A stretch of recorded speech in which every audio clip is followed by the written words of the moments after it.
Hi everyone, welcome back to the channel. So we are doing a review of Star Wars Force Unleashed for the Nintendo Switch.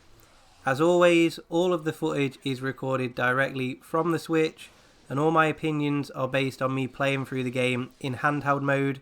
So without further ado, let's take a look at this review.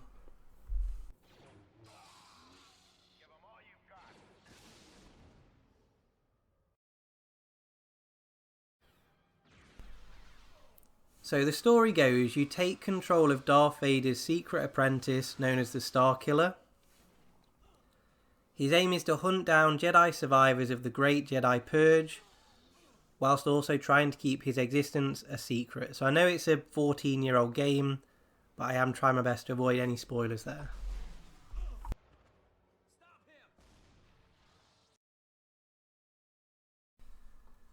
The game is a classic hack and slash with some light RPG mechanics built in. Collecting points throughout the game will allow you to unlock new abilities or strengthen your existing abilities. I did find that there were almost too many moves or abilities, and I did end up sticking to the same kind of 5 or 6 moves throughout the game. You pick up what appears to be sort of red batteries for health, which are dotted around the levels, and your blue bar, which is your force abilities, recharge over time.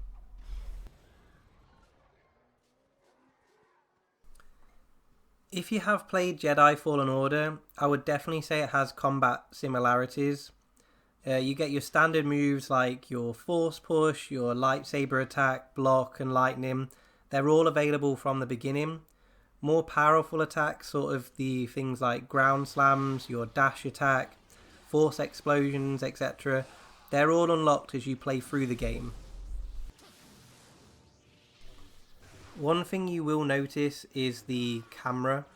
So using ZL locks onto enemies, and the camera control, it did get a little bit annoying during combat.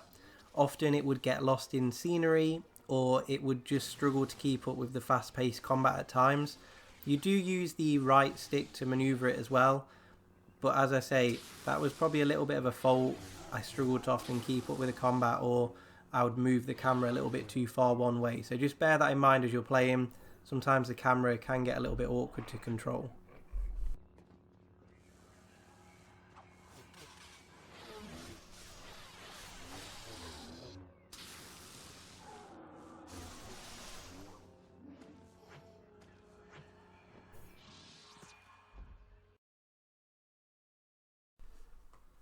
So visually, the game is a port of the 2008 Wii game, but it has been upgraded to 60 FPS, which I think is really great.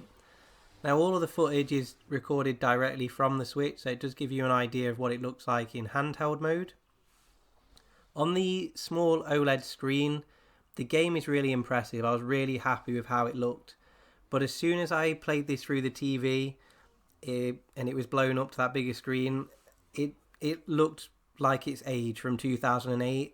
It was a little bit disappointing, but if you're playing through on that smaller screen, it does look really great. But I think that's a long-term issue for the Switch, is that when you're bringing these older games over, playing them through in handheld mode, they look one way. Putting them through the TV, it almost looks like a completely different game. And that's similar to this one. Handheld mode, fantastic. Docked mode, I was a little bit disappointed.